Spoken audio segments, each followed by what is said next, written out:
All right, mic check, 1, 2. Hopefully we're on and we can do this. So, can we hear us? Can we hear ourselves? Maybe, maybe not. Good. Say something. We're good. All right, good. We're good. What's up, y'all? Welcome to Real People, Real Talk with Rosa, my crazy dog wanting to interrupt the conversation.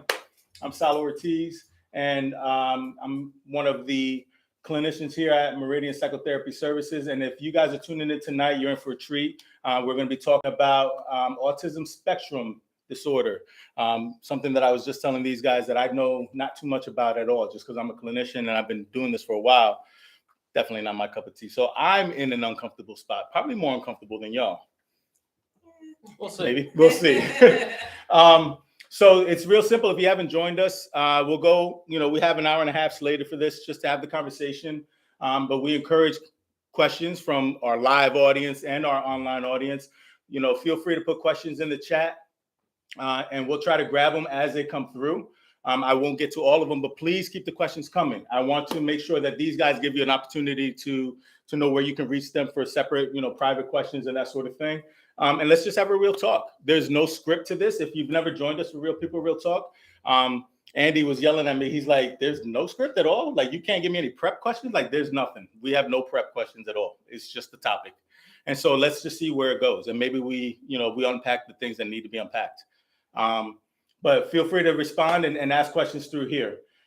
I want to make sure that I thank my guests for coming. We have parents, we have professionals, and we have people who just care about a community that's hurting and needs, to really bring some facts out and dispel some of the myths. I think dispel some of the fears that people have, including me. And I think some of even the stigmas that exist when you see things from movies or anything else. And so we'll definitely talk through that. So that's me. I'll be facilitating. I'll be interrupting. I'll be keeping the conversation going. Y'all can yell at me later, but feel free to leave comments and questions. And let's roll. So ladies first, you're a gentleman. You get it. Tell them who you are, why you're here, and why you agreed to do this. My name is Catherine, and I have 2 kids with autism. I have a 5-year-old, soon to be 6, and a 3-year-old, soon to be 4. They both are on the spectrum, completely opposite presenting. My 3-year-old is nonverbal, and I didn't know anything about it until I had kids. I didn't know how to learn about it. I had to figure it out. And so that's why I'm here, is to help anybody I can help and learn more myself. Yeah. Do you feel like you do still have a lot to learn? I mean, you Absolutely. have 2 and you've been through some of it. I know it hasn't been 20 years. It's only been like 4, There but is so much to learn, and it's such a huge topic. Yeah. There are so many different ways Yeah. that kids have autism and present and their behaviors that I learn something daily. Yeah. Which maybe you're excited about, where other people are like, man, I thought I knew it all already. Like, I thought I knew enough. Let me just get through. Very difficult. Yeah. Being a parent is difficult anyway. Yeah. So there's no book on any of that. So it's difficult regardless. Yeah. So I love my kids. That makes it much easier, but Right. it can be very hard. Gotcha. Definitely. Well, thank you. Thank you very much. Of course. Who are you? Why are you here? I'm Kim Willett, and I'm a local LCSW, and I'm here because I run a group for high-functioning autistic teens and young adults. Mm-hmm. And they come with their own strain of troubles that are different than you've been describing as we're sitting here. Yeah. But I'm passionate about the group. It's called Peers. And I just run it, didn't write it. UCLA wrote it, and I'm full behind it because I've seen the outcomes. Cool. So I'm here for that reason. Yeah. That's cool. And I hope that brings some perspective for, we know, and some of us who've been walking in this know there's a full spectrum, obviously, autism spectrum. Somebody asked me, being able to look at what do we consider high versus low? How do we not insult in this whole sort of broad range of things, right? And it's, it's not a pecking order. It's not any of those things, but it's really trying to capture the entire, as much of the spectrum that seems to be growing, right, as much as possible. So I think that brings a lot of value, especially when we're talking teenagers too. That's one of my huge questions is, what does this look like in teenage? Nobody likes teenagers, let alone teenagers with, problems or issues, I have right? 2 girls. I'm terrified. Yeah. I have 2 girls and I'm terrified and they're not on the spectrum. So go figure. So, Yeah. yeah, I got you. Thank you, Kim. You're welcome. What's up, man? Long time no Howdy. see. I'm Andy Price. I'm a BCBA. I have a very small ABA practice, home-based ABA practice. I've worked within the autism community ABA since 2014 or so, and then Wow. have been kind of working independently now for about 4 years. Mm-hmm. Wow. Why do you keep doing this? You don't have so a lot of people choose their professions because, they choose clinical work because, I have somebody who has mental health issues or substance issues or whatever. Your heart's in it since 2014 and we're in 2022 right now as a filming this. Why keep going with this and growing? That's a good question. Yeah, it started out prior to getting into the ABA world, working more with kids with mental health issues. A lot of that was either social service mandated, court mandated. So there can be some motivational issues, compliance issues with that, and then had just kind of a divine opportunity to help kind of start an autism program with a BCBA at the time, and then met the kids and the families, and the level of investment of the families, and just the innocence of the kids, and knowing that there were some skills that I had that I thought could help, and then seeing kind of the world of ABA, and how big of a difference that can make in the kids and families' lives, and that's kind of I think the ongoing motivation for and that it keeps is, you still motivated to keep trying to learn and grow with it. I mean, there's certainly days and weeks that are challenging, but overall, man, seeing and hearing from families, even after I'm out of the picture and getting the updates on how kids are doing, I mean, that keeps the tank full. No, that's fair. Kim, I'm gonna ask you this one. And again, there's not a script to this. So part of what people think with, let's say, substance use or even mental health, right, when they deal with depression or anxiety or any of those things, is we're trying to reach a healing point. This is a lifelong disorder. This is a lifelong issue. And we'll get to some of the nuances, but what's the goal of this? Like, why keep working in this if there's or is there a goal of healing or arrival for something that people are logging in or may log in later, say, maybe I'm going to learn how to heal my kid, right? Or heal myself. Like, I know, I get it. You're like, no, don't. But some people think that. No, I totally understand. Is that the goal? Is healing the goal? Like, what is the goal of it? Why find help and do all this? Well, I mean, with this specific population, what we found is, and they do categorize it because UCLA has tested and retested this stuff for 18 years. So it's IQ of 70 or above that I'm talking about that can benefit from this group. Mm-hmm. But the reason for learning social skills in any way would be it advances our possibilities later in life. We are happier, more well-grounded people if we have at least one or two friends. Right. We don't have to have 25 of them, which I think is interesting. And we certainly don't have to have 1,000. Like, I have 1,000 friends. No, you don't. Right. With 2022 friends online. Yeah, with one or two good friends, we are going to be more successful in life. Depression, chances for depression are lower. Anxiety is lower. We usually achieve more, like educationally, as well as just in whatever your vocation. So there are a lot of concrete reasons to be invested in having one or two friends. And that's all I'm talking about. Gotcha. Yeah. And that's the friends part of it, but it's also in some of the behavioral things we see. Some behaviors, some of the symptomology, some of the things we see may or may not go away. Again, if the goal is to arrive somewhere of this isn't there anymore, and you shuddered when we said that. Why? Like, was that your thinking when your kids first got diagnosed? Yeah, of course. If you look at other things that people struggle with, there's usually maybe a medication or something they can do to maybe grow out of it. And depending on the spectrum or where they're at, which is something that's kind of going away, I think, a little bit more. But anyway, I, of course, want my kids to be able to function in the world we're in. And so if I can take care of some of those things they struggle with, maybe they'll function better. Right. And so I shuddered both because I understand that feeling, but I also know that may never happen. And so maybe I need to look at how to help them live in our world with within their world. Yeah. If that makes sense. Yeah, because I mean, I think so, and people with any type of issues that they have got going on. I'm diabetic, lifelong diabetic, right? I'm like, well, y'all need to get used to my world, right? How come I keep trying to fit into, and everybody keeps me trying to fit into everybody else's? How about y'all get on board with this? And so it's almost turning the tables, right? And that's what we find with a lot of issues in general. Social skills are necessary for all populations. All teenagers suck at saying hi to each other and making eye contact, especially post-COVID.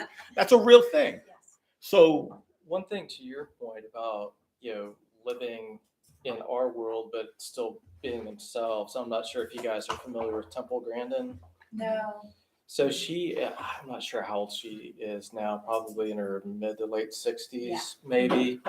But she was diagnosed, one of the early individuals diagnosed with autism. She has a degree, I think a PhD in animal sciences now, has been very successful in that field, but she does a lot of education and conferences on autism. And one of the things that she said that stuck out to me at one point was that she had to learn how to function kind of in the normal world. And she feels like, when she leaves her house and goes into the normal world, that she's an actor on stage, that she's like, I know I have to act this way in society, but when I am back on my own, I'm off stage and I am who I am. So I think for some individuals, it's kind of learning that this is the place I can, I'll say be myself, but I don't have to adhere to all the social norms.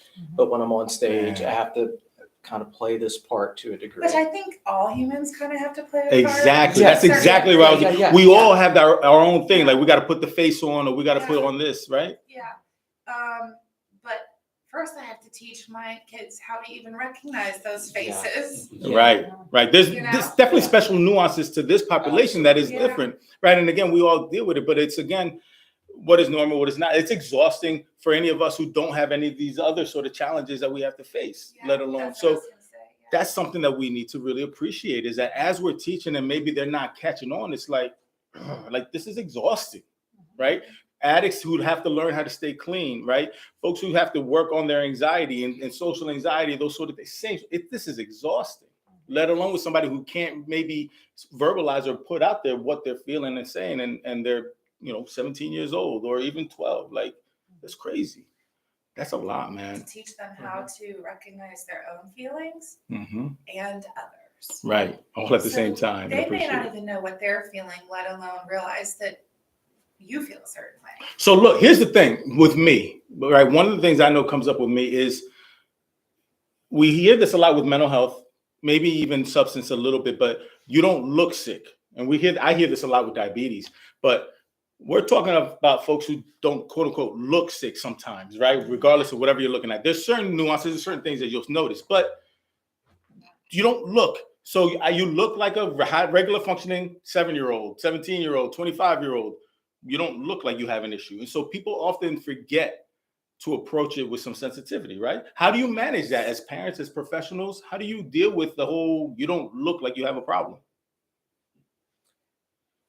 And this comes from, kind of I'll say the professional side, but I'd say that my kids don't have autism. But I think one of the things I like to just kind of make it as a talking point is, I think the biggest challenge is, for parents going into public settings and say that the child appears to be a typical 5-year-old, 7-year-old, and there's a meltdown in the store, and all the other people in the store are like, beat that kid. Like, what kind of parent are you letting this kid get away with it? Absolutely. It's like a lot of the kind of conventional parenting strategies with the child with the autism have to be set to the side because they learn different. And the conventional parenting strategies, some may be helpful, some may be really harmful. And it's in those frustrating moments, Andy, that they're like, well, but I do got to do something. You feel the pressures. And I think that's one of the biggest things, from my experience of talking to parents is, okay, it's one thing to have the tantrum at home. There's not, the public pressure, social pressure to do something. But when I go out in the public, like others don't understand this, and they just see, give your kid the candy or Right. smack them on the butt. It's like it's so much more complicated Right. than that. Yeah. I mean, what do you guys think when they look normal? They don't look like they have problems, or even and because family members will say the same thing, right? And I'm sure, again, I haven't walked through this early on though, when they're like, I mean, they look fine to me. You just need to blank, fill in the blank. You're like, look, if you only knew, right? But we have, and this is where we get sort of misdiagnosing or whatever. But what do you do when it doesn't look like the issue? You can talk. Go ahead, man. He's like, man, I can't. Yo, we should have took side bets to see how long before he says something, man. We got somebody on camera who's a parent too. Go for it. I'm sure you understand this, but when you first actually hear the diagnosis of autism as a parent, you're already blaming yourself. What did I do wrong? Right. What did I do wrong to prevent this? Right. And then once you get adjusted with it, and now other people are like, your kid looks normal, but what's wrong? Right. Then you start getting angry. Right. Because you're like, you don't know what's going on. Right. Like, this is not just a meltdown. It's going to be over in a couple minutes. This might last an hour. My thing was like, Jet, grab my kid, go out the door. I don't care what event I paid for. Right. I'm gone. Which forces you almost into hiding, right? Yeah. Like there's this sort of hiding, and there's this isolating factor then that results, and that's what a lot of people are dealing with when you're talking about this issue, because we're isolated. We keep from each other. We keep from talking about whatever, because there's this sort of weirdness, right? But why? Because society is so quick to judge that Of you course. feel like as a parent you don't have the right to be there. Yeah. Yeah.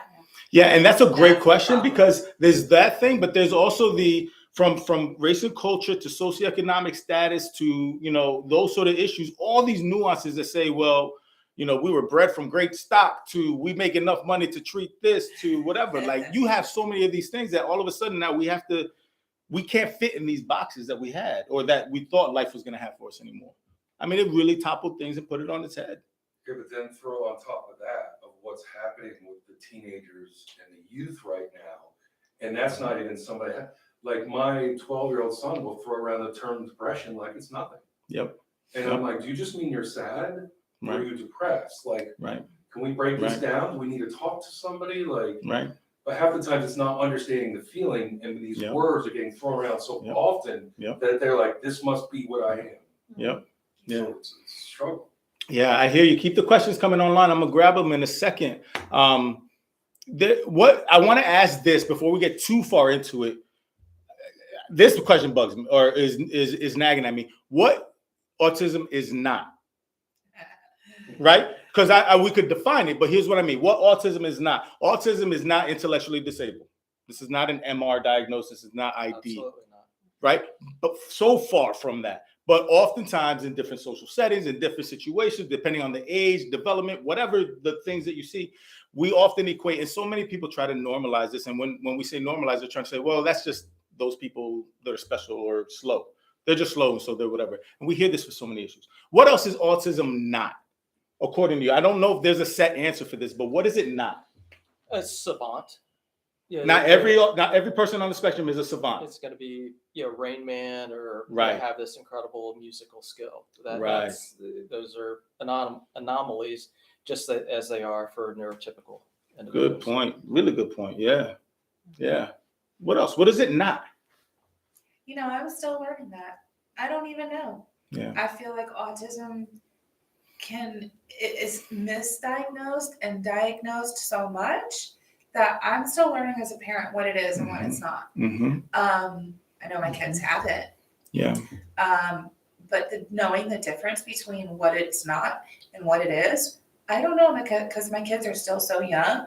My 3-year-old, they genetically tested her to see if she had a genetic issue as well, because she was she is so severe Mm-hmm. that they wanted to also say, okay, she has this or this. Mhm. So I don't know. Yeah. That's something that I still have to learn. That's fair. It's an honest answer. Yeah. Yeah.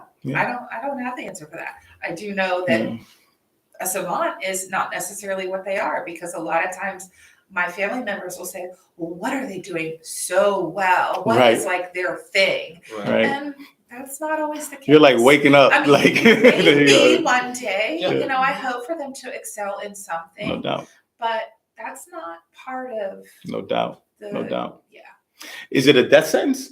Right. And then here's what I mean. before anybody gets angry with me, like start sending hate mail, right? Like, I got diabetes, and they were like, oh my God, like this is the end of the world. You're just going to end with this, right? But we look at some diagnoses, even mental health wise, or even substance wise, like is it death sentence? Is it a death sentence? Is it a shortened lifespan? Is it a? I don't think so. No. I mean, I don't think it is. The reality is with most people that are diagnosed with autism, it's not just autism that's there. It's Right. very rare that was just. Right, there's more to it. So there's always like ODD or ADHD combined or something to that deal. So it's very rare that I've seen, in my case anyways, that it's just an autism disorder. Right. But what I have seen is, for instance, my 12-year-old son, who is going to a school designed for kids with autism, Mm-hmm. on his IEP, autism isn't the number one problem anymore. Mm-hmm. So it's got knocked down to 3. He's learned to overcome things and stuff like that. Yeah. So seeing that happen is fantastic. And I think that when we're able to try to start unpacking that question, and for ourselves and for our circles, is that, and for our kids or for our folks who are dealing with it, is that no, there's more to this now. And so there's space to grow and learn. I'm on this journey with you, and you're going through it yourself. You got to learn. But once we get over the sort of hump that this is a death sentence, now how do we start living? Right? Because that's the flip side of it. We got to do something with this. It's not just stick you in the corner, put you in the attic, like send you to a home sort of thing, right? We're not talking those days. There's some learning to be done, and there's some things to grow because you're still a person. You still have value. These are the things that you guys are working in and trying to teach the kids or the individuals, right, along with the families, right? I mean, it's teaching the value that's still there. Absolutely. I was thinking about, you were talking about being invisible, wanting to disappear from the scene. And I was thinking about the teens and how they disappear within the scene. Mm-hmm. So they learn enough to know how to not get noticed. Hiding in plain sight. Not be picked on.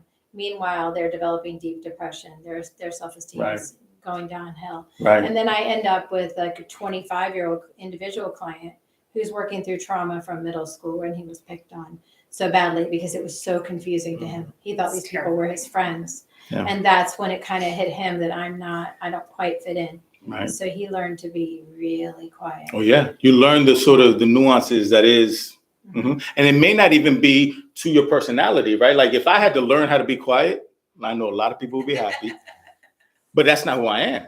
And so you all of a sudden take on this sort of identity, this sort of persona that's not even you. Yeah. And you don't even know who you are, but you know it's not this. Right. And then we take that as, oh, you're doing better. Or you're finally figuring it out. And may not be. No. I'm terrified of that because my kids are younger. So when they get diagnosed, you feel like it's a death sentence. And then you realize it's not. Mm-hmm. So we went through a period of time, of course, blaming ourselves and then wondering, like, should we even have more kids? Like, is this something that is so terrible that if we had another one and they got it, would it be like the worst thing ever, Right. And now we're in a space where we love our kids and they're so like purely who they are. Not because of autism, but they are like just who they are. And so I'm afraid of that moment where they are in the setting where they're picked on or things happen to them that they can't process normally or in a way that's healthy. And so they regress or become something else. And so I'm terrified for their future for those reasons. I'm afraid of them becoming the adults that are afraid to be who they are now because they're so uniquely who they are now. Absolutely. Look, and so to kind of level it for folks, just kind of on a different topic, but I remember the conversation with my kids about, having a little bit more melanin than the rest of the country or the rest of the people around them, right? And so I remember having the conversation about being black and brown and going to school and somebody calling you the N-word for the first time. They're like, what are you talking about? Like, what? Because we raised our kids in a lot of ways to not acknowledge sort of things as different as bad, but there's differences and you appreciate it and you join and we just keep it moving because we just are. And then having to wait for the day that it may happen or may not. So where it happens with race and culture, it happens even with the diagnosis and so many other things from gender to anything else. And I think that's what I want people to understand, right? We're not talking about this sort of specialized thing that's just sitting by itself. Autism doesn't just sit by itself. It's all of these things, to your point, like there's other issues that we see. And there was a study done, I believe this is over 15 years ago, but the number one misdiagnosis was females. at Yes. younger ages because, oh, she's quiet, she's not doing anything. Okay, she's just doing what a girl does. Right. So they were the number one misdiagnosis in Wow. the country. Wow, that's interesting. They're much better at passing. Yeah. They that's are. that's the point. Like it's Yeah. they get along, getting by. Yeah. Mhm. Wow, that's really interesting. Keep the questions coming, y'all, for those online or if you have them later on. We got one on here, guys. It says, what is normal when it comes to autism or being on the spectrum? I didn't even know what normal is in general, right? So when we're talking about this diagnosis, what are the criteria? And these are where my clinical folks get to kind of shine. What are the criteria that we're looking for or not? Because it's not just you're really smart in this area or you're flapping in this area. Those aren't the only criteria. Like, what are we looking for to say what's normal versus what's more on the spectrum to be looking for? You can start us. Well, I mean, what I look to more than anything is the social skills and how they interact with others. You mentioned eye contact, body distance, and just awareness of where we are in a space, as well as being able to follow social cues. Empathy is a big one. But all of these things can be taught. And that's the beautiful thing. Like you do with ABA, they break down social skills so they can all be taught and we can learn them to use when we want and then go home and be like Temple and Brandon and just be us. And the point of teaching is not to hide. The point is teaching just to learn because it's what's the right thing in the right stage to do for the purpose of being able to function. Right? The point of teaching isn't to blend in, but to be able to achieve what they want to have friends. Right. You know, it might seem like, I'm isolated, I'm happy over here, I'm fine over here. You might feel safe over here. Right. But they're watching those people with friends and wanting to be a part of it. I hear it all the time. Right. Absolutely. And so it's helping them to get what they actually want, which is, a handful of friends. And clinically, so like I know too, when we're talking DSM diagnosis stuff, we're talking about when there's a negative impact in another area. So it's just because we're getting by here, we see that it negatively impacts here. It negatively impacts my ability to not just make friends, but maybe it's to cook dinner or whatever it is, but we see a negative impact. So just getting by is not the point of learning something. It's because it's going to pop its head up somewhere and negatively impact. Yes. What else are we looking for? And or what do parents want to see or family, friends, people? Yeah, I guess in terms of the diagnosis, I mean, there are three levels to autism. Level 1, level 2, and level 3, and those are very broad categories. When you're looking at the autism spectrum, I mean, there's the saying: if you've met one person with autism, you've met one person with autism. Because, is that really the same? Yeah. Wow. It's such a broad spectrum. So, a lot of the kids that I've worked with are mainly level 2, some level 1. Level 1 being, level 1 is lower or higher? Level 1 being less impacted. So kind of what used to be considered kind of Asperger's type of kids would, individuals would kind of fall in that level 1. Level 2 is, individuals that are more severely impacted and need a greater degree of support. Gotcha. And then level 3 being individuals that are kind of profoundly affected by autism. And then in looking at some of the diagnostic criteria, definitely the social emotional reciprocity. So I think there are obviously individuals with autism that are able to participate in a group and have a level of awareness that they are different and something is going on. And then, with a level 2 or level 3 individual, they may not be aware of the social interaction. And that's not something that's on their radar. Does it need to be?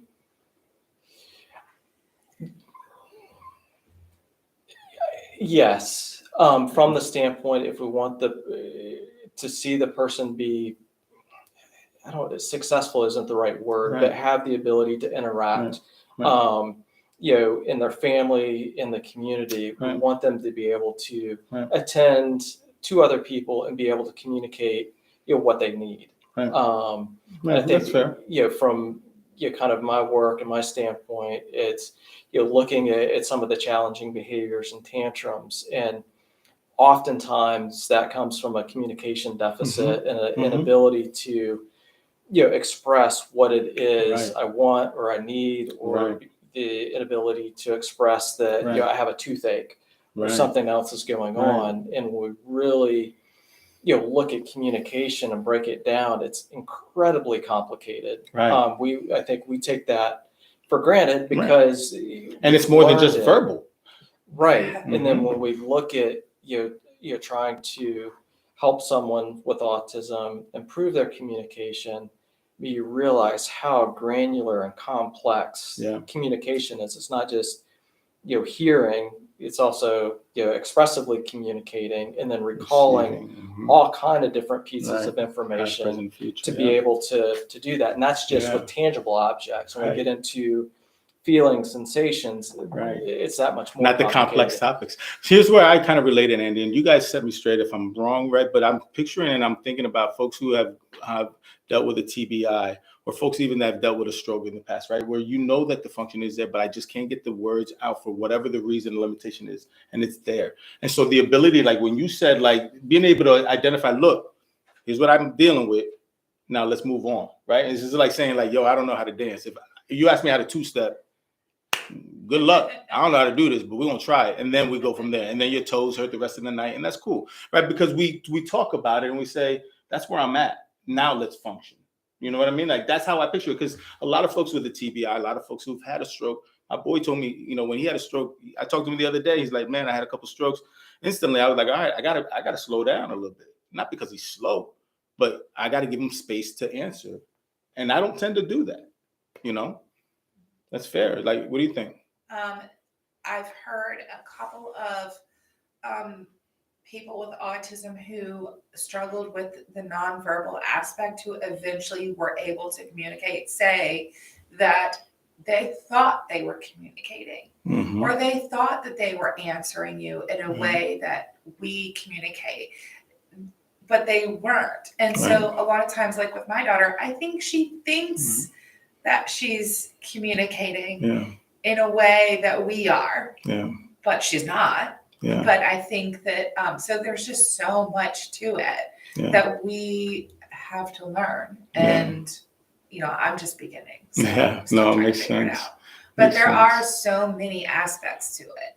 It's Mhm. not just saying, I want this, or I Mhm. need this, or this is Mhm. it, or, there's just so much to it. So much to it. It's being Yeah. able to even identify something. Mm-hmm. And get not just it from here, but to even point to it. Right, to even point. And that's You're like, what are you to the using? nature Jedi mind the tricks? And you're like, complexity of yeah. communication. Yeah. Right. That's Right. something that we take. Oh yeah, just these are Just glasses. point to it. But yeah. It's so much more Interesting. complicated. That's interesting. Real quick question, side question, because I wanted to go to more that we got coming in. Keep the questions coming, y'all. Who's allowed to teach your individual you're working with? Right? Because so here's what I mean. If I run into your kids, right, I could be a mental health professional. They don't know me, and I'm like, hey, that's not how you do it. Come on, you're like, whoa, you don't know my kid. And we know this again from any parent or any person, right? But we almost have this sort of protective barrier in a sense to some folks, to our children that are wrestling with this, because they have to learn, and we want them to learn the right way, just like any parent would. Who's allowed to teach your person that's on the spectrum about how to do it right or what to do? Because if they come to me on how to talk, you're gonna have some colorful language in your house. If they come to Andy's house to eat, he likes to go in with no silverware. Just joking, right? But who's allowed to teach your kids then? Is it just the professionals? No, absolutely not. I don't think so. It's a parent. Yeah. I think. But is it just the parent? Just either? like any neurotypical child, Mhm. anybody learning, you don't just learn from your teacher. Right, You don't just learn from your parents. You Right. learn from everything around you. right. Everything. Mm. Now, I don't trust everybody, obviously, to teach my child, Fair. but I don't only want professionals. Mm-hmm. I want her to learn from her sister. I want her to Right. learn from my family. I want her, Right. you know what I mean? Oh, People yeah. that Oh, yeah. who feel like they have the best interest Oh, yeah. and have the same goals in mind, at least from a parent's So perspective. parents are primary. Should it only be the parents, right? You guys are the professionals in this. And we find that a lot of people don't necessarily, quote unquote, find help or go for help or whatever. Like, well, how do you do that when they say, well, I was supposed to carry this myself? Why do I have to come talk to you? Came about socializing. Well, the parents are included in my group, by the way. It's a requirement for the group that the kids have to be on board, but at least one parent has to be on board too, or some permanent stand-in. Mm-hmm. So because we recognize that an hour or two a week isn't going to change anything. Mm-hmm. So the parents are included. Why? Because we are using a program that they can have access to it. By the way, there's a book on the same authors that wrote this curriculum, wrote how to help your children make friends, I think, is the name of the title, but it's Peers UCLA. You can find it there. So the parents can read this book and teach the kids themselves, because it's not rocket science. It's breaking down how to communicate into tiny bits. Right. But what they can't do, and what I can't do in individual sessions, is create the group effect, which is a beautiful thing. Right, that group happens. learning, the social learning. Yeah, the things that happen in this group Right. are incredible. And none of us can create that by ourselves. Right. So that's why we need to be able to engage, not just in regular social play or whatever, but in specialized sort of intentional group settings or something like that. Yeah. What about the rest of the professors? Because we hear this sort of term of ABA all the time, and we're like, okay, that sounds like great letters. Like only an ABA this or whatever. Like who's allowed to teach level 1, 2, or 3, or does it depend on the level, Andy? And I'll say that's a loaded question, even within the field of ABA. I was trying to, yeah. Even within the field of ABA. Yeah. And we'll see if other BCBAs, ABA folks are in on this. Get flack for it. But I would say even within the field of ABA, there is a fair amount of variance in terms of the approach to treatment. In terms of some folks being very rigid in their approach and removing, I don't want to say removing the human component.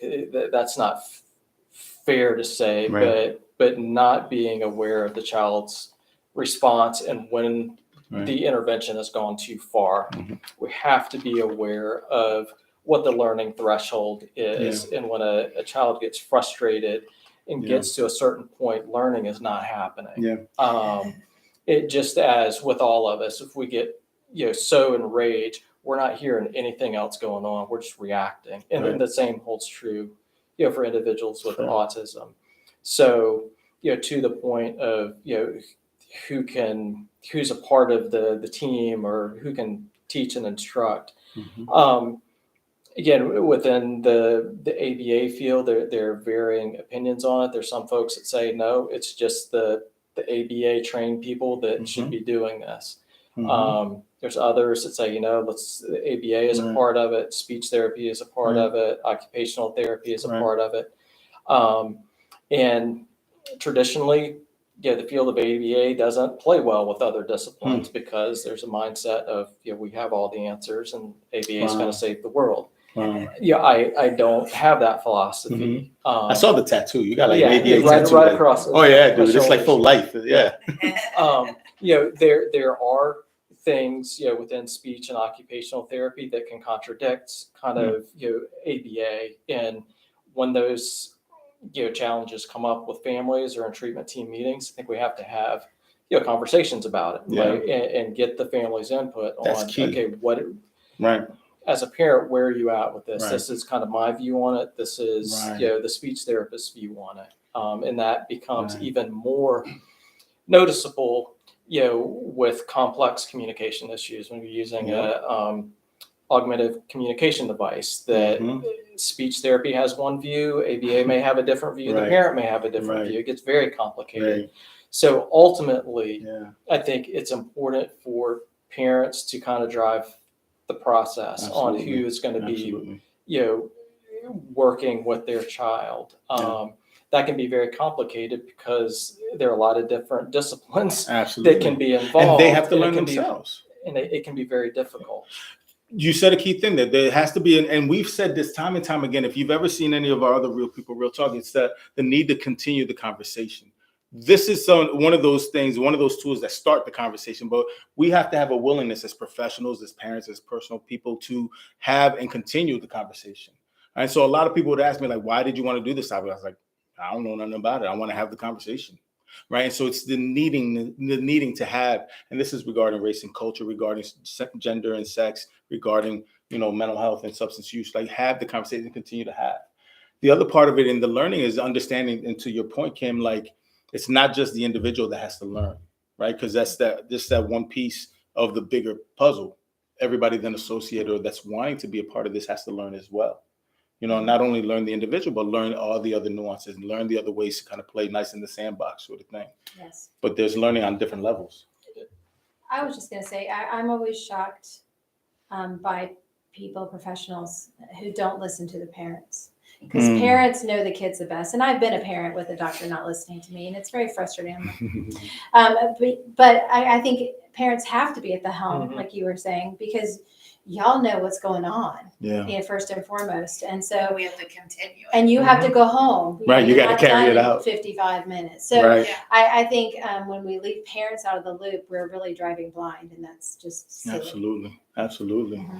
In terms of, going back to kind of the teaching and involvement, I think one of the key parts of that, regardless of Mhm. what discipline is working with the child, discipline meaning speech, ABA, OT, and parents, when we're trying to teach the child a skill or work on a skill, the one thing we have to be aware of is that we're not teaching two radically different ways. Right. We have to be parallel In sync. and as close as we Mhm. can be in terms of the teaching approach or the intervention that we're taking. So if we're coming at it different directions, it's going to be Right. very confusing and challenging for the child to learn. So like back to their point of like, what does healing look like, or what's the goal of this, right? Again, the goal is not to reach blank as a healing point or whatever. We've got to work together towards a common goal that we've identified as a team, as a family, right? And with the individual present to say, this is where we want to get to, but it may not be quote unquote healing because all the different paths are going to have a different sort of definition of what healing or arrival is. That's key. That's really, really key. Thanks. Keep the questions coming, guys, online. We've got a couple of other ones. I'm going to pop over to this one. It says autism and sensory processing disorder. Are they synonymous? They are two separate diagnoses. Okay. However, a lot of individuals with autism have sensory issues. It can be hyposensitive, where it takes a lot more sensory input for the child to get that sensory sensation, and it can be you're hypersensitive, meaning that just a little bit of sensory input can become overwhelming. Right. So just because you have a sensory processing issue doesn't mean that you're automatically autistic, right? It doesn't mean that you're on your way to or something like that at all. No. Right? I just think it's one of the most noticeable things with kids with autism. It's one of the biggest Because you nuances. have food sensories, you have clothes sensories, you have touch on the head in sensory issues. There's just Light, a lot of sound. synonymous Right. with So if you don't like my loud music, autism. you might have a problem, right, Kim? I I'm just saying, right? Like my radio is loud. You're just gonna have to like it and deal with it. One follow-up to the sensory component relates maybe a little bit different, but another component of autism is kind of repetitive movements. It can be called stimming, stereotypy, and that's you see kids finger flapping, rocking, doing any type of repetitive movement, and that's part of autism. And one of the things that within kind of the ABA world that is becoming more discussed and accepted is we all have some type of stereotypy. You playing with your ring right now, that's a form of it, and it's kind of a coping mechanism for us. Absolutely. With individuals with autism, it may be magnified and more noticeable to others, but as society recognizing that is a coping skill that individual is using to kind of self-soothe. And again, Andy, we often use it again diagnostically, where it has either a negative impact on the certain area of life or functioning, right, or is out of place for, and so that's the things that we kind of, because there's nuances to this. You can flap, you can shake, you can do whatever you want to do, but if it's out of place for, right, if you're at the you're getting an EKG and you're supposed to sit still, right, like clearly this don't belong here, right, but a lot of us are anxious there, and so right, you want to make sure that it has a negative impact, considering kind of the social context for it. So we want to look at is this interfering with the child's learning social interaction? And if it's interfering, are there other kind of functionally equivalent things and skills that we can give the child that still Right. get that need met, but aren't going to be a barrier to social interaction and Right. learning, rather than saying, okay, he can't flap his hands anymore. That's unfair. Right. I mean, it's unfair to do that. It's like saying you can't blink. Okay. Yeah. Right? Like, come on now. However, if you're, given a presentation or, at work, this may be interfering. What's something else you can do? Right. We have something, Right. having your hands down, rubbing your Right. fingers together, Right. something that's going to be less socially, stigmatizing or out of context. And where does, just offhand, just to be able to give, folks watching now or later, like, where can you find some of those answers to that? Like, what could you do instead? Part of it is you guys working with it. Part of it is what you figure out in your own families. But is there a place to go to say, hey, check this source for different ideas on? Like, is there a thing that exists like that? I don't know. Lots. There are? Okay. So there's a lot of places to go to. Don't WebMD this and then say everybody in your family is, right? Or something like this. Because we do this Right. with everything, right? Or don't pick up the DSM if you don't know how to read that DSM and then say we all got all of this and now we're all in trouble and we're all dying. But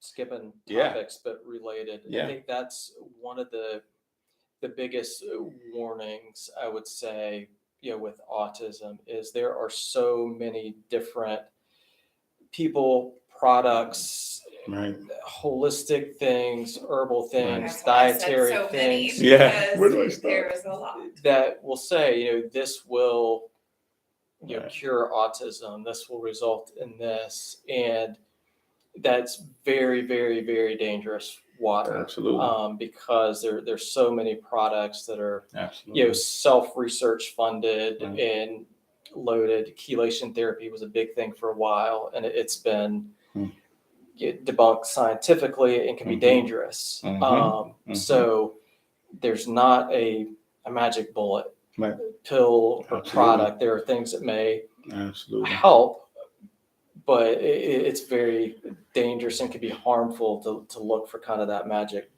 There was an Magic bullet. example that, Yeah. as you were saying that I thought of, that when, I guess you'd say everyone would know this one, was the fidget spinner.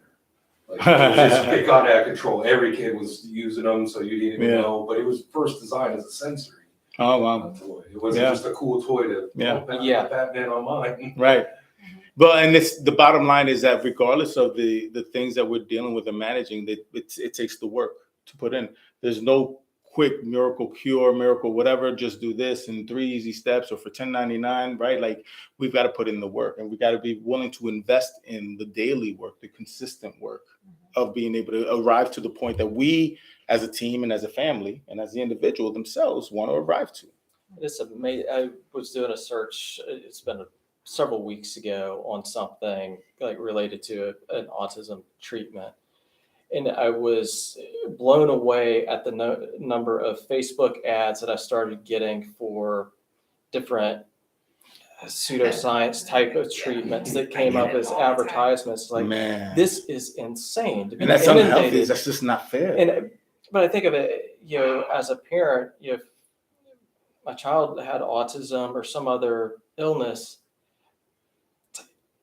I want to take a look. I mean, Right. could this be? Right. This And be? so that's You the don't wanna dangers rule of it the out. marketing. It That's can the be- dangers of a lot of these things. And so to your point, like earlier when you were talking about movies or what it's supposed to look like or behave, we've got to recognize, and we know, again, with all topics, right, that there's a lot of layers to this. It's not just the issues in the individual themselves, but the marketing, the profitability, all these sort of things, right? And the motives behind a lot of things. And that's unfortunate, but that's the reality of the world that we live in here.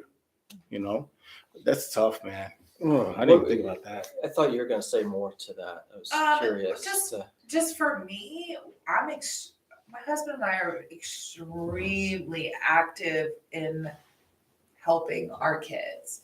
So it's a little bit different for us because we are open-minded and want to look for, lots of different ways to help them. And our number one goal is keeping her safe. Mhm. That's our first goal because she does a lot of self-harming. And so for us, we have to keep her safe before we can change the habit. Mhm. Yeah. But for parents that maybe haven't like wrapped their head around it or accepted it or even recognized enough of their own kid Yeah. to even have them tested. That's where stuff like that can be very scary. Absolutely. Because if they are not ready to even say, okay, maybe my kid has this, Right. or my kid has this, I need to get them help. Some parents don't ever get to that, and Right. their kid has to just like live in the Mhm. world. Mhm.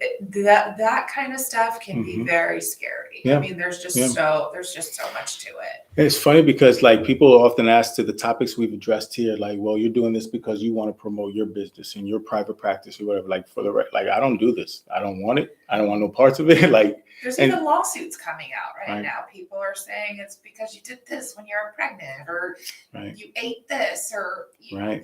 there's just so much to Yeah, it. it's hard to filter the noise. Yes. Yeah, that's a good point, man. So just be, Yes. I think that we have to be wise to be able to take in the information and then process it against whether it's professionals here, other people that you know that are walking through, right? Do your due diligence in terms of the research and the work and that sort of thing, not just kind of take a quick, there is no quick answer to this. And again, if we've already established this is a lifelong sort of process of growth and learning, it's not going to be, and even if it was, right, what if it went all went away? Now what? Now we got to now learn and change it because of that. Like, that's not the point.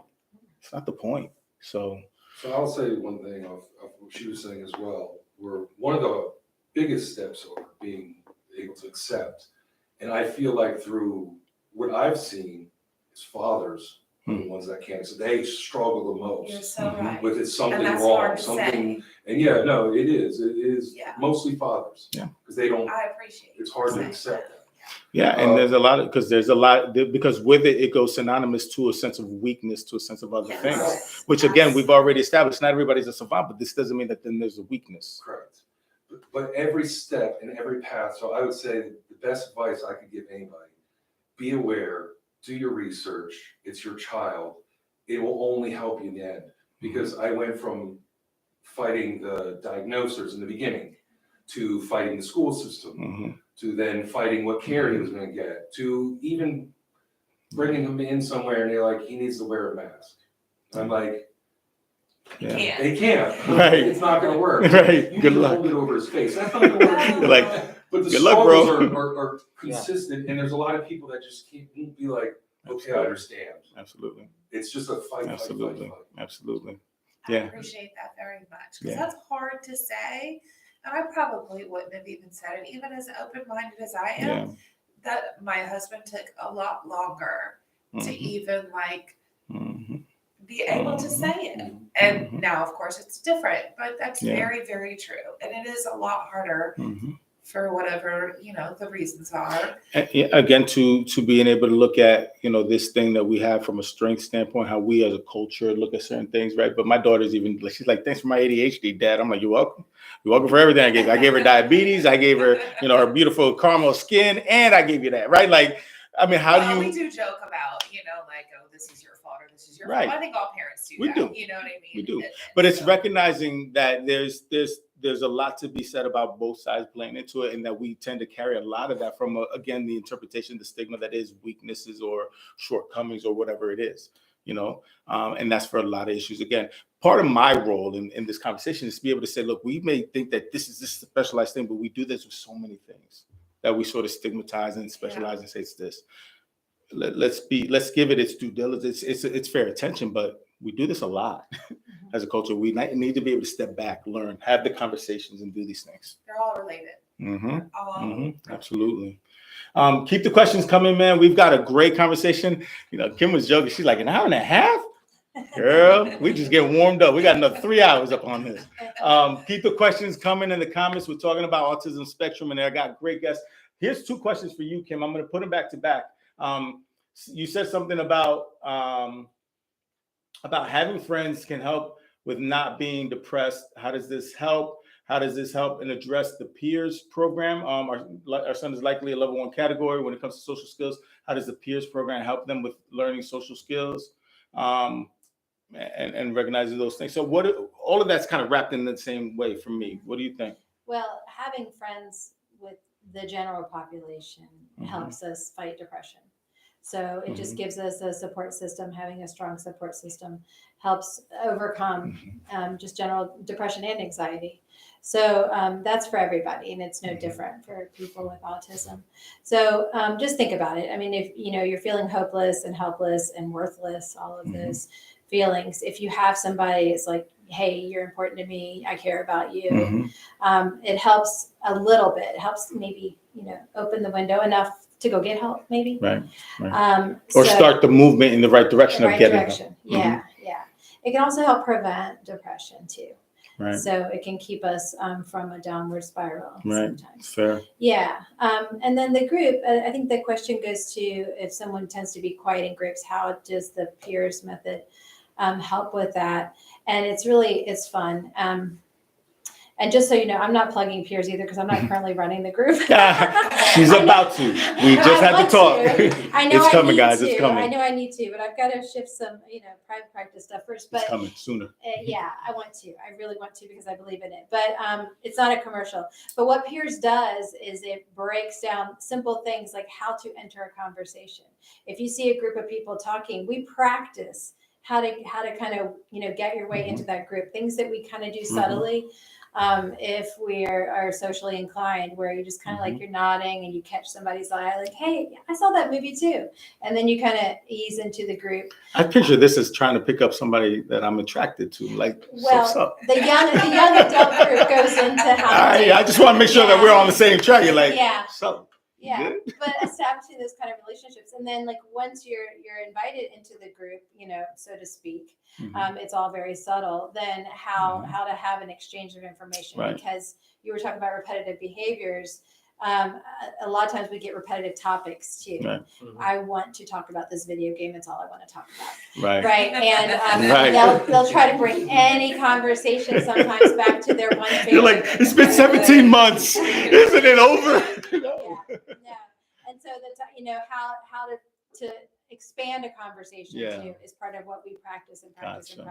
Gotcha. And then they practice with homework too. They go home and have to practice. Yeah. They have to call each other on the phone and practice. Yep. We assign call buddies, and then they every week have a different, and they have to come back and report, which is the positive peer pressure part of it. Yep. Right. So it's very anything can be broken down into teeny tiny steps, even social interaction. Why just teenagers for this? Why not do this with? Oh, there's more. No, it started with teenagers. That's where it started, because that's when it becomes most obvious that we're lacking socially, right? Gotcha. But they have a program that goes now from pre-K up through. Yeah. Oh, cool. Adults. I mean, even my kids need to be taught how to. I mean, adults need to be taught. I know I gotta learn. I missed that day in class. They do have social groups that they encourage your kids to be a part of. Not, I mean, for autism, but I mean, I think all kids should have to do it. Yeah. But yeah, like my daughter has to learn how to not awkwardly socialize, and what's appropriate for her, because she doesn't know. She just thinks she's the same as she would even think that she could be in this setting. Oh, yeah. That's how unaware she is. Right. She doesn't know the difference. Well, this comes with her age too. She doesn't know there's like a difference between like boys and girls. She's getting there because she's in kindergarten, but everybody has to be taught how to do that. But it's so good because they do offer social groups for that age too. And I think knowing, like being able to sit here in a conversation, being able to then say, again, check the background, check other people have used this, has this been successful or not, right? Like doing your homework to find it out. And knowing how to pick the difference between like good and bad. You want your kid to be part of good things. Yeah. So I find, here's my semi-funny, culture plays a huge part. Culture plays a lot in diagnosing. Culture plays a lot in what we see, what we don't. But even when you said like good and bad, Catherine, like I had a Run DMC song running through my head. Not bad meaning bad, but bad meaning good, right? Like that's obviously this is a cultural, sort of issue, because we go to what is norm in your culture, what is norm in your jurisdiction, northern versus southern versus other country or whatever, right? We're not the only country dealing with it, let alone it's not just a white problem, right? Or a female problem only, right? Because it's not diagnosed, right? But cultural impact on all this. How do you navigate that? Especially as 3 white people, right? How do you navigate that as, looking at the cultural impact? My girls are mixed. And Right. so Man, that's like a whole nother level. Yeah, that yeah. I don't even. I don't know. It Right. renders me speechless Yeah. sometimes because their age, obviously, they don't see it yet, but they Mhm. are going to eventually realize mommy and daddy don't match the same skin tone. Right. You know, that's a whole nother Right. man. And the There's so stigma that goes much. with a diagnosis, right? We look at this from, I used to be, Yeah. I'm left-handed, and the stigma that existed back then when my parents had me to, right, even mental illness or anything, let alone this. Culture, how do you factor in for culture in the So diagnosis? with especially with kids with autism, and you guys can correct me if I'm wrong, but from what I've seen, they have very dark stuff, whether it's from video games or from whatever it is, and they draw it out on paper, and you're like, whoa, what is that? Mhm. So that's another thing, because I don't want to say normal person, but I Right. say that so people can, oh, okay, I get it. Mhm. When they see this stuff, they're like blown away. Right. And that scares me the most, because if he does this in public school, he's gone, he's expelled. Right. So it is not as easy just to sit back and pray Absolutely. every day that something Absolutely. doesn't go amiss like this. Absolutely. I mean, Absolutely. he doesn't even set stories. The storylines jump all over the place. Absolutely. And he's talking about a video game, but you're like, he's talking about killing people and stuff like that. And you're like, Right. whoa, that's not socially acceptable, man. Right. Right. So it's really, really hard. Right. That fear for him to go back to public school scares the life Right. out of me. Right. But to be fair too, we don't all have the resources to then privatize everything. And again, to push you back into this isolated bubble. So there's got to be a little bit of a balance of both, which again, I can't decide for you. You guys have to determine yourselves, but there's a balance somewhere in there that you have to It comes figure out. back to being how do you keep them safe? Mm-hmm. Yeah. I mean, I feel like maybe that's the number one thing, but you're right. There are some people that can't put them in a program that keeps them away from that. Right. You know, like Right. even my daughter, she's in public school, she's in a regular classroom, so she's around things all day long that she Right. doesn't understand, Right. or that she comes home and mimics, or Right. and she can't decipher that there's a difference, or Right. that this shouldn't be Right. happening, or this should be happening.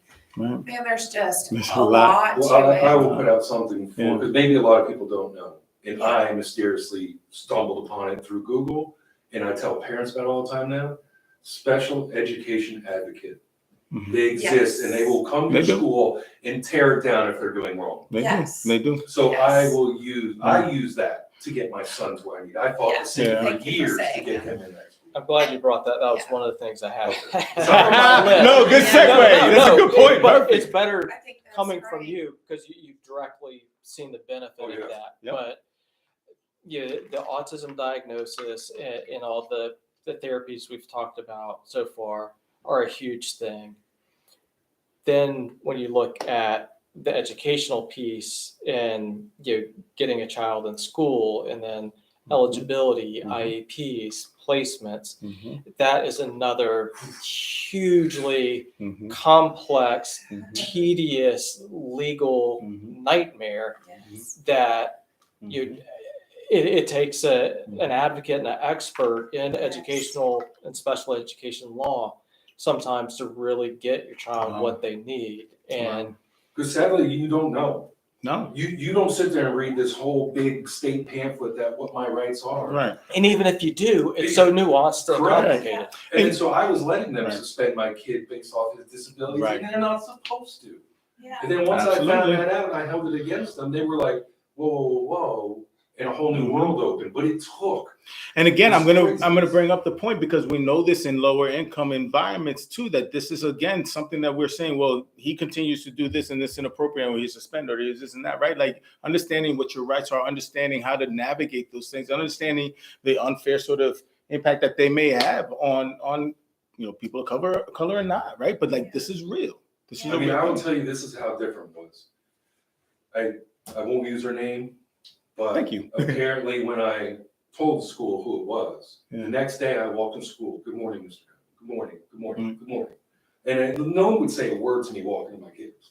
Yeah. Now everybody's like, we're Yeah. walking on eggshells now because he's gaining knowledge. We Right. can't trick him anymore. Right. And that's to the point of socioeconomic status. That's one of the challenging parts about education advocates. There are advocates within the school division that can help, and different organizations. But in Mhm. my experience, the ones that are gonna make a big immediate change, you have to hire Yeah. and retain, and Yeah. they're not cheap. Nope. But the end result, if you look at it over the span of the child's education, Right.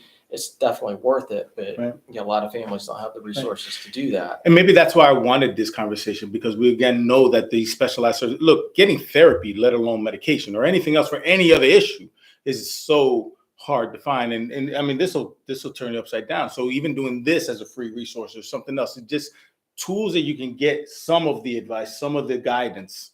That's a lot of it. We could probably do a whole discussion just on things that are available that Mhm. you don't know until you Yeah. talk to other people. Everything I learned from other parents Yeah. once I got into it. Yeah. We can have the discussion. Kim doesn't mind. Your camera is clear, right? Like we'll be here for another 3 hours. I told you. There is a lot that is Yeah. available that you don't realize, but first and foremost, you are your kid's advocate. And you have to ask. And Right. you have to keep pushing and Right. pushing and pushing, unfortunately. Right. But as a parent, that's your job Right. anyway. Right. But yeah, it takes a lot of Yeah. fighting. But there is Yeah. stuff available. Absolutely. I live in a lower income area, and Yeah. I have to fight. Right. I have to Absolutely. fight. I mean, And it's I'm up unfortunate for that's how it that, is, but right. But it's a lot. But there are things available, and So- there are people that will help you. Let me ask you this. I'm going to use that to transition to this part, and then I want to make sure that I get time to give you guys to talk about the things. Also, there's more that I clearly haven't asked. This is exhausting.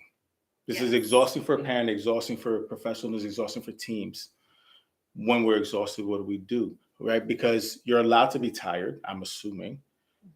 This is where I kind of come in and say where substances play a part, right? Because now we have ourselves drinking ourselves to sleep, so that because we're just so tired, or we escape, or we whatever. What do you do for the exhaustion factor that is walking through this day in and day out? For any one of you guys, really. I mean, what advice, what encouragement, or tools, or what? What helps? I think I'll say I have to hit the reset button. Mhm. I have to put him in a place where I know he's safe. Mhm. I have to come to grips with everything again, Mhm. and then reattack. Yeah. Every day there's a fight. Yeah. It's every single day. There's not even one day off. I Yeah. wish there was. Yeah. But I have come to that realization, and I know I have to get my child to that point, so I'll fight it. Mhm. I mean, that's just how it is. Yeah. But it's every day. There's no day off. Right. Right. It's fair. Agreed. What do you? There's no set thing I think that you can say that can be done other than knowing that if you don't take care of yourself, how are you going to take care of them? Absolutely. Knowing that if you're not there, Right. who's going to do it? Right. You know what I mean? I mean, you So- guys were talking earlier about some behaviors and things that you were seeing, but if you never sleep, just so you can make sure you watch and keep everything safe, Right. then you never slept. Like, that's not necessarily you have healthy. to also understand that sometimes you're not going to do it right. Mhm. And sometimes you do need to put them somewhere where you know they're safe and walk away. Mhm. And that's okay. That doesn't make you a bad parent. Right. It doesn't make you wrong. There are Right. times where you are going to need to go breathe. Oh, yeah. And as far as like saying what fixes it for yourself, just that's really difficult Yeah. because you get so used to just doing it Yeah. and running off of like nothing. Right. You know, because there's the no sleep aspect Yeah. also. You can't Mhm. just say, oh, get a good night's sleep or Right. reset by going to sleep Right. because Or eat a this healthy is meal. constant. You know, Right. this is all day, but it's Yeah. also all night because that's another part of it. So that's a really good question. When I I think walk it's in a there in the personal morning basis. to go wake him up, he's got the biggest smile on his face. I'm the Right. happiest person And to him, he it is a ever brand new wants to day. see. Mhm. The morning's perfection every morning Mhm. because he's smiling. He's like, "Oh, you're here." He's got a huge smile on his face. Come get me. Yeah. So that's when I'm like, okay, I'm about to deal with this again. Well, I think that what we'll find is that what we again thought were the typical or the norm sort of self-care things and tools and nuances, right? Go for a walk, right? Really, my house will be gone. Like, let's not do this. We have to then find specialized sort of ways to self-care or to be able to, reset.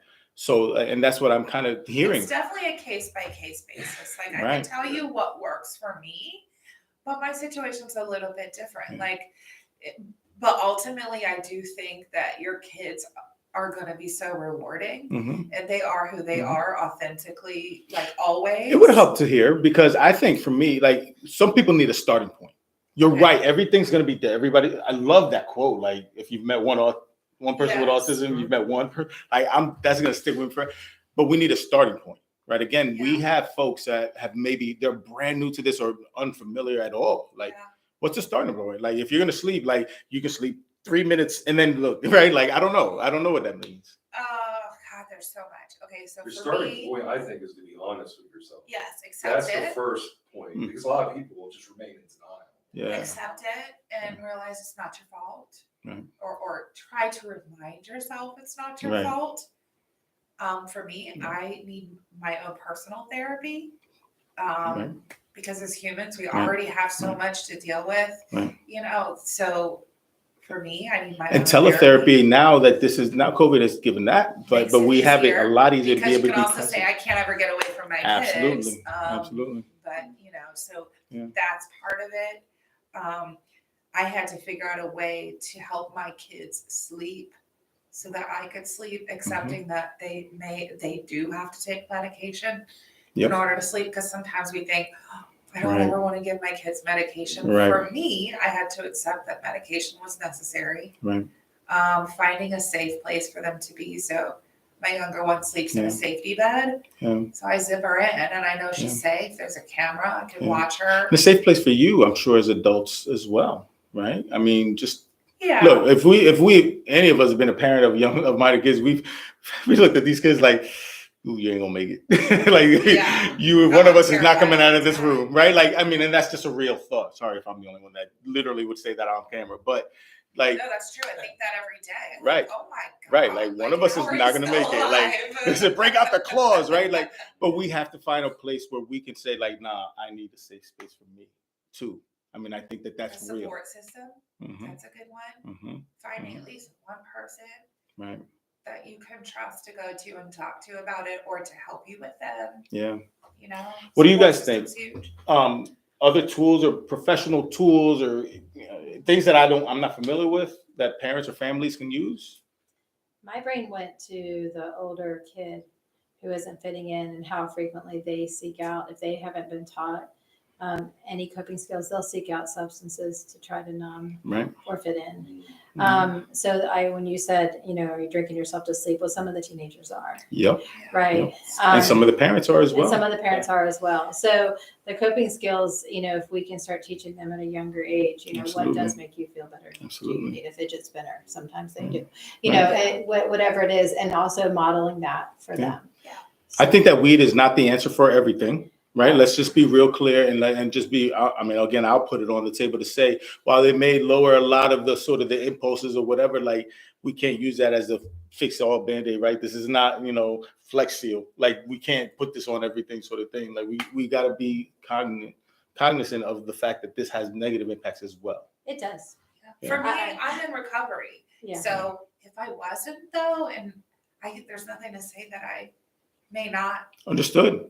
But that's a fair thing to say because I have to take my own recovery into Right. account. I can't throw my Yeah. recovery out the window for the sake of this. I luckily have quite a good foundation, but if I didn't, Yep. there's nothing to say that I wouldn't be falling back on even taking sleeping medication myself. Absolutely. I've Absolutely. been down that road and I know what would happen if I went down that road again. Absolutely. I've also lost a child, so I know that Right. they mean so much more, Right. not because of that, but I wouldn't want to do anything to lose them. Right. So my situation's a little bit different, but there's nothing to Absolutely. say that I Mhm. wouldn't do Mhm. that. And there's definitely Mhm. that thought of I just need something to feel better. Right. Or Or to, just to numb the pain or numb the whatever. I mean, we hear that a lot. Take the edge Yeah. off. Yeah. It's a very real Yeah. part of it. So what do you do as professionals when families bring you their loved one and then say, like, this is what I'm doing, but you take care of the problem and then this will go away, right? Because that is often the case. Focus on the problem. Yeah, one of the things I'm eager to hear from you guys about this, because I mean there is kind of the, I think, professional blinders sometimes. Yeah, this is what you ought to do, and like, okay, the reality is this, it's lip service. Mhm. But one of the things I really try to do is connect people with the Tidewater Autism Society. They have they call chat and choose in different cities and locations that are for parents of children with autism, with the purpose of just no professionals involved, just parents being able to talk, support one another. One parent's kind of further in the journey than the other, and kind of that as a starting point to build a support system. And from the outside looking in, it looks like it's something that it would be extremely valuable. Yeah. Again, it depends on personalities and all of that, but Do you think it, I don't know, I know you don't know the answer per se, Andy, so I'm sorry to put you on the spot, but you love it when I do. sure. But does that exist? I know we're in Tidewater in Virginia, right? For folks who may be tuning in, in other parts of the country at different times of the year or whatever, like, is this something, a resource that's like this, that's available in different jurisdictions, different The states? Autism Society of America, they have That's a chapters all national, over, and so yeah. they have chapters, right? So, okay, cool. Yeah, I don't know. I just so many Being questions. able to connect with anyone that can relate to you is huge. Yeah. I'm sure you've even seen it Yeah. So for you us to be guys, so able to speak to talk that. Like, about you guys, it. it's funny because you're like, it takes one to know one sort of thing. Like, It oh, you're bald does. too, right? Like, It no, makes ain't you nobody here feel bald, so I'm the only much one. better. Right. It does. Yeah. I mean, Yeah. Now- So how does that? There's some reluctance for introverts. There's some reluctance for some people, right, to then have to speak this sort of thing, the stigmatized thing or whatever. But then at the same time, there's a need for it to be able to sit down. I told you guys when we sat down, like, there was no script to this. We're just going to chop it up and see where it goes. And there's this sort of, we could do that? Like, this is I feel okay? bad for the parents who aren't at that point yet where they want to talk about it. Right. Because it makes such a difference to be able to talk about it. Right. Because it is rare when I meet other parents who Right. struggle with it. Right. Unless you struggle with it or you deal with it professionally all the time, you just don't understand how much. I mean, it's just a lot. It's hard. There's just And I'm not constantly knocking something. any medical professional, I say this, but I live this every day. Yeah, Right. and that's part of it too. Right. Is you take your There's kids no- to therapy Right. and you do the things, but then you have to go home and do the things. Do the things again. I asked You have to go home and do that. I know it's Put not them comparable. down. I know it's not comparable. I asked my diabetes. I've been diabetic for 33 years. I asked my endocrinologist. I was like, "Man, you ain't diabetic." Like, this was a recent thought. I've been with him like 20 something years. He's like, "Nope." Right? Because like, we're professionals in this, and we deal with different topics, but like, we have to live this, right? And with whatever this is, we have to live it. But there's also a welcoming of the conversation, an opening of, because I think that you guys have told me there's no shortage of wanting to teach people and be able to just, and we know this about gender and equality and sexuality. We know this about so many topics, right? There's a space to want to then learn and teach, but we have to introduce and invite the conversation, right? We have to. So for you guys, because I know you brought stuff too, what do we need to know, right? It's 8:22. We've been going nonstop. We still welcoming questions now or later. Bring them in, and I'll send them to these guys, and I'll keep them up all night. I will text them at 2 a.m. to make sure they answer your question on the spot. What else is needed to know? What would you want to be some of the takeaway for this? Because one thing that we haven't talked about, and I feel like I would be remiss if I didn't emphasize this, but we've talked about safety for kids with autism. One of the biggest dangers is kids who wander or elope from the home.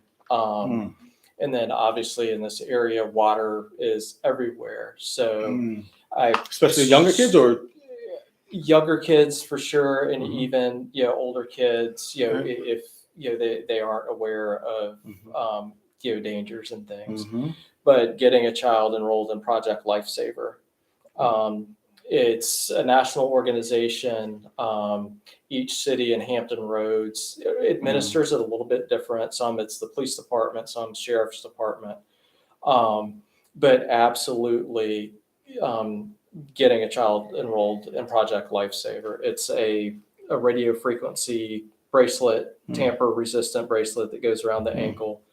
If the child ever goes missing, the family has a designated person to call, contact, and that person is the one that takes care of everything else and brings the search team and Gotcha. everything. But Is it necessary for certain levels like you were speaking to earlier? Like, do you highly recommend for I don't, level I mean, 3 versus? set all of that Leave- aside. okay, gotcha. Everything else aside. Gotcha. It's, does the child have a level of awareness to danger, and or are they prone to wandering off or bolting and just taking off? Any of those three. Gotcha. Absolutely. Gotcha. That's huge. That's And my son was a bolter at school. wow. That's really That's huge. Man. So I'm glad you said that, because all the equipment we have is based on keeping her from wandering, eloping, running. So people see my daughter in a wheelchair and they wonder why, because she can walk, she has full mobility. She's in that wheelchair because it's got special safety locks that prevent her from getting out and running. So we need that everywhere we go. Makes sense. She needs a safety bed to keep her in bed.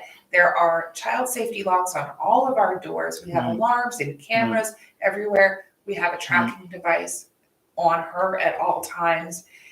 That's our biggest fear for safety, other than self-harm. But that is huge. I don't know what it is. There's some attraction to water where they go, they know where, she knows where it is no matter where we are. She goes straight to water, a puddle, a lake, whatever. She goes straight to water. Her car seat is specially designed to keep her in. It's all related to that. And so people think, well, why does she need a wheelchair if she's autistic? And that is why. Makes sense. That makes perfect. People don't realize. I don't know. I know we don't have the time to answer this one, but my kid just started driving. Man, what do you do when your kids get, when they're driving? Like, you want to run and you're driving. Like, no, you're not taking my car. Like, my cars are on E all the time, right? Like, I mean, there's certain things that you have to then learn how to navigate and just look at it from a different I lens. had to resist the urge from keeping a T-shirt on my daughter at all times that says, I have autism, not verbal. And there are things you can do, like bumper stickers and seat belts, covers, and bracelets and things. But I had to figure out how to not feel the need to tell everybody that I see. Yeah, you have to explain. It's not a life. scarlet letter. Yes, I feel like, I mean, I'm over it a little bit more now, but I still feel like in some settings I want to look at someone and be like, she has autism. Not your business. Back up, right? Yeah. For the kids that get driver's license, what we have to watch out for is, you kind of mentioned this, how to decide who to attach to, whose behavior to copy. That doesn't go away. And so the risky behavior increases when I finally am belonging to a group. But it's a group of kids on the wrong track. So the risky behavior that we watch out for, wouldn't be controlled in that way. It'd be helping them to identify the friendships that really are good friendships, not just equality because they let me in. Right. Because then they're out in the car and they're doing really dangerous. And even if they're not the one driving. At some point, Or I mean, even things as simple as and this would be depending on level of function, but you're sitting in the front seat not wearing a seatbelt, sitting in the back seat not wearing a seatbelt, and you're a teenager. It's not What's cool. a really hard thing though on that is, so what I found with most kids that are autistic, and I don't know your experiences, they're very literal. Yes. Like, I cannot just say that's a MacBook. I have to say it's a MacBook 2000, iPro, whatever. I have to say the whole name. That's just like I have to tell my son, like, if you don't look, when you get hit by a car, you're gonna die. Not you're gonna get a boo-boo, not right. You're gonna die. Right. This is gonna take your femur and send it to the I have to be that literal with him. Right. And there's no such thing as sarcasm or using No. crazy culture words. That's a really good None point. of that happens. Because that's again what I was talking about when it came to culture and certain words and what they mean. Like, a word's got to mean what a word means, and that's really true. And don't let us get into sort of abuse situations, but like, it's got to mean what it means, and you got to be literal. Exactly. That's my true. daughter when you say like, hey, we're going to cross the road, look both ways, she's even looking at parked cars, Mhm. not realizing that there's a difference between a car that's moving Yep. and coming your direction. Those are Yep. the ones you worry about and not the parked cars. So I say, look both ways. Do you see a car? And she'll say, yeah. You know, she sees all the cars. And that's another Yeah. great example of that. While that's not communication specifically, but Yeah. awareness and recognizing Yep. appropriate stimuli in the environment. Like Yep, what? absolutely. Okay, so look for cars. Okay, yeah, there's a car. Well, not that car because it's Yeah. parked. I'm talking about the Right. one that's moving. Yes. Right. So That goes breaking literal. that tough, Mhm. those types of things down, Yeah. and putting that across every facet of life. Mhm. It's And a being- lot. It's And being overwhelming. on at all times to do that, because you can't get a day off to be like, look, man, just take my hand, let's roll. No, you didn't look for a car, you didn't Yeah. whatever. Like, nope, we gotta go. Like, we gotta catch. God forbid you live in New York in the subway, right? Like, let's go, right? Like, Well, that's why one goes in a wheelchair. Man. The one that I know is not going to get No it at doubt. all, I strap her in. man, I couldn't. Whew. We're coming short. Like, what else is there, Kim? You know, Andy, anything else like to be able to share or to make sure that there's a takeaway? I know there's so much. There's so much. There's so much about being literal. There's so much black and white thinking and things we work at. I was thinking about what we play games in groups sometimes and talk about rules, right? Do we teach cheating? Like, cheating is a coming of age. Like, are you? Well, they find ways to They Right. won't let other people cheat though. Yes. And then Oh, that's If my that's son's the end. losing a game, it's because someone else is cheating or Yeah. hacking. That's awesome. Not that he's just losing. That's and hilarious. that makes it hard to make friends, right? Yep. Because if I'm blowing Yep. up a game because somebody didn't follow the rule exactly. Yeah, You and if know. I'm bragging, then that's over. Then that's a fist fight, probably Yeah. destined to happen. So it's the nuances we have to learn when to let some of these things go, and that's teachable too. Right. But one local Right. resource, I don't know if you guys have heard about the Eliza Hope Foundation. Yes. Yeah, they provide. You were talking about swimming, and there's water everywhere. Mhm. I know they help with swimming lessons around Mm. here and with Lynn Haven Dive Center. Cool. Yeah, and so there are a lot of collaborative efforts around here where there's water everywhere we Cool. look, and that is such a danger. Yeah, I call my little one Aquaman because he takes 4 baths a day. He does. He loves Is the there water. something Wow. about water that Yeah. makes Baths, it's like soothing to him, the feeling. At least he won't be funky. Like, I'm good with that. Yeah. I mean, maybe some parents want to hire him for teaching their kids how to bathe.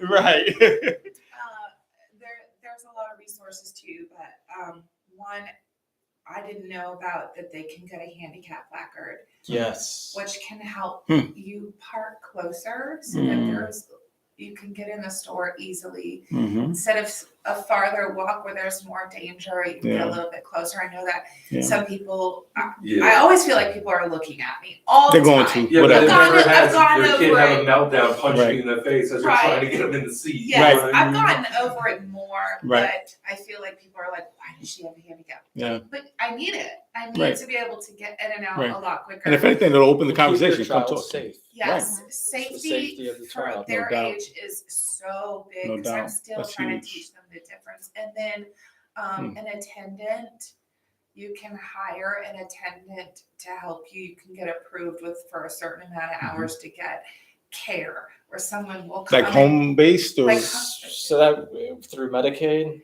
Yes, so so that's that's a where I was going to go whole to that nother- Yeah. as well. whole other thing. But Yeah. it is insurance related, Right. and Right. you can.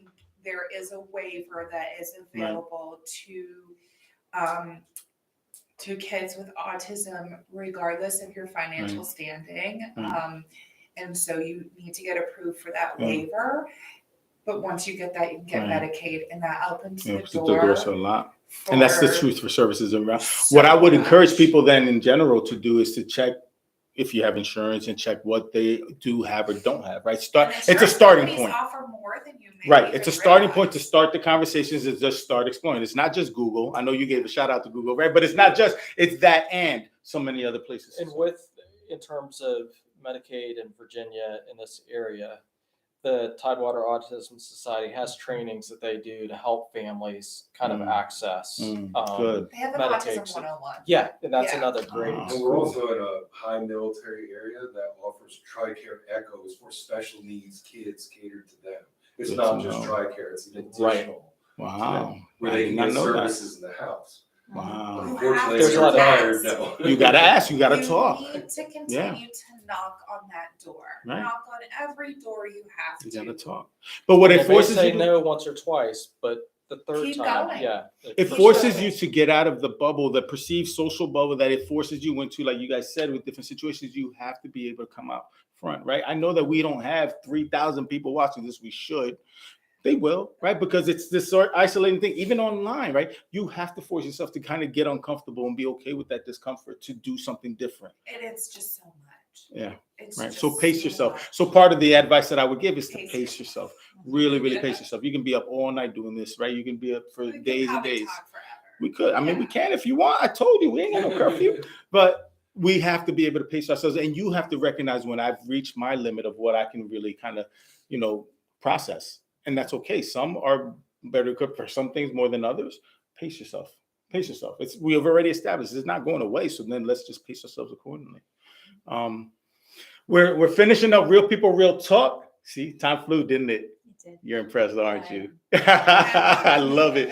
Please keep the questions and comments going online on our YouTube channel, on any of these channels, and these guys will give. I want you guys to be able to share how they can reach you, if you want to be reached. But then, so one takeaway, what's one sort of grand exit sort of statement thing, whatever, and then how to be reached, because this is also the shameless plug portion of the episode to say, yo, we got this if you want it. So ladies, I'm gonna start here on the end. Actually, if you start with him, Start with we'll him? put one thing up, yeah. Cool. Or whoever. She did it, not me. Sorry, I just want to look up.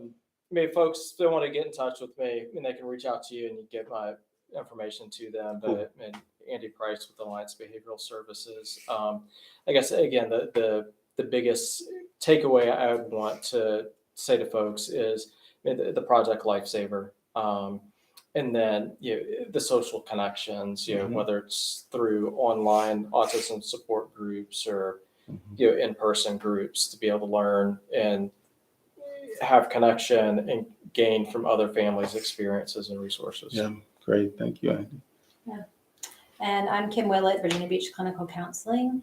You can Google me, but I guess my takeaway would be, form your team, but make sure you're bringing people onto the team that recognize that they are joining your team, because I think that's the important part. That's very key. Yeah. For your group, I know that we're going to overload it, and you're going to have 17 groups starting tomorrow because of this result. But it's a very necessary tool, and it's something that we haven't really touched on too much with older, folks, teenagers. That it's necessary. So be on the lookout for that, and look on your website. January. Cool. That'd be really cool. Thanks, Kim. What'd you say, Cap? So for me, a good way that I connect and share with other parents is TikTok. So that's Man, we made it an hour and 33 minutes without TikTok Listen, mentioned. I have learned so much by sharing my kids' journey on there. Wow. Okay. So for me, that's the best way for me Awesome. to share my resources. You can pick and choose like what videos you want to watch based on like what things you're looking for. Yeah. So for me, that's probably like the safest way. What's the name? Aside from giving away my phone Look at number, that. No doubt. No, that's awesome. Yeah, that is a great. It's That's a great. Kat, K-A-T, Mary, M-A-R-Y, B85. Okay. And Cat so they Mary can, B85. yeah, so you can send me a message on there, or you can like watch videos Awesome. like about like Awesome. me and stuff. And I think it gives people a real honest sort of, short Yeah, you glimpse. can actually see my kid. It's a short I glimpse actually at. share my Mhm. kid, Mhm. which some people don't like that, but I do their because fault, I right. feel like if one parent can see my kid doing this and see that your kid maybe Right. might have some of the same Right. things, or like you think that this Right. is so unusual that your kid is like biting or pulling hair or Yeah. whatever it Yeah. is that you see that you can relate to. Yeah, Maybe it opens the door for someone really else cool. to realize, it's you really know. cool. And then I get to also like dispel some of the myths and, Yep. and the people Yep. who are like hating Yep. on, there's so much that goes Yep. to it. Yep. And then don't blame yourself Yeah, for it. yeah, Keep your kid safe, love your kid through it, yeah. because as hard as it is for you to be a parent of a kid with autism, imagine the world they are Right. living in. Right. If Sure. a touch bothers them. It's true. It's true. That's a good point. Yeah. For me, guys, this has been hugely informal impacting to me. I just learned a lot, and I just appreciate it because there was honesty in the conversation. There was a sort of a, man, do we go there? What do we do with this? But that's how conversations go, and we need to continue to have conversations like that. And so you've opened my eyes to a lot of things that I can appreciate. Still ain't working in this. I'm still ain't trying to, but I also know that I can't, and I don't have the skill set, but I know where I can go to, and I know what's necessary to be a part of the conversation. And for some of us who are on the fringe, we have to be willing to be a part of the conversation. One thing that I know that I can do from a skill set is initiate the conversation and get it going. And so we all bring something to the table. We all bring something. So I really respect and appreciate you guys. So thank you, all of you. For you guys at home, this wraps it up. Hopefully you'll watch this again, send questions and comments, but Meridian Psychotherapy with real people, real talk. We're signing off. We'll try another topic in a couple months and see what's going on. But we hope that it's been helpful for somebody at home. Y'all be blessed, be safe.